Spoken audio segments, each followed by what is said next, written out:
Pinagpalang araw po sa ating lahat, 'no. So, meron po kasing nag-request kasi po yung gumagawa ako ng chicharon sinabi nilang hindi daw naintindihan dahil nga may, music, 'no. So, ngayon po hindi na ako maglalagay ng music. So,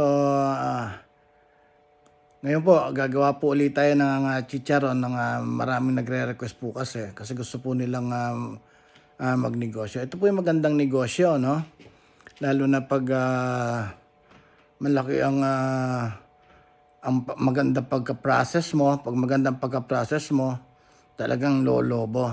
Tsaka maganda 'tong, back fat kasi malambot, 'no.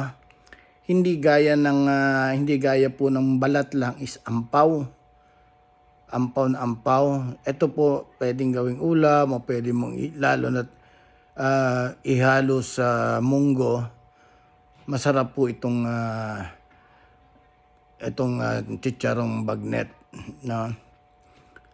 So, madali lang po, puwede niyo rin po 'tong i-stock sa ref, 'no, para malutong pa rin or, naka-sealed sa mga container basta lang hindi mahanginan.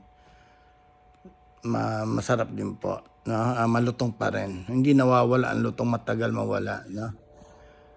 So, ngayon po umpisa na po natin ang, paggawa ng, chicharong, bagnet. So, ang una po nating gagawin ay, hihiwain po muna natin para ilagay po natin sa ating dehydrator.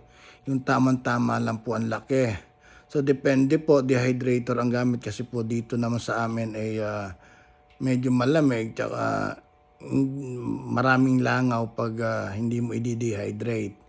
So, kailangan po talaga rito dehydrator. Pero kung diyan sa Pilipinas, maganda ang init, takpan lang po ng net, pahanginan lang kahit na hindi mo na ibilad, 'no.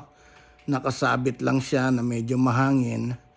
Kikita niyo po 'pag nag-change color na siya, puwede niyo na pong i-slice yan para pang, chicharon. So, ngayon po unahin po natin ang pag-slice, yung tamang-tamang paglagay sa aking dehydrator. Kasi po may sukat po yung aking dehydrator, 'no. So, ito po ay talagang ginagawa ko na. Kaya alam ko ang, hiwa ng aking, chicharon, 'no. So, nasa inyo po kung gaano kalalaki po ang hiwa ng inyong, chicharon. So, ngayon po yung pagbibilad muna, yung, sukat ng, paglagay sa dehydrator. O, tara po.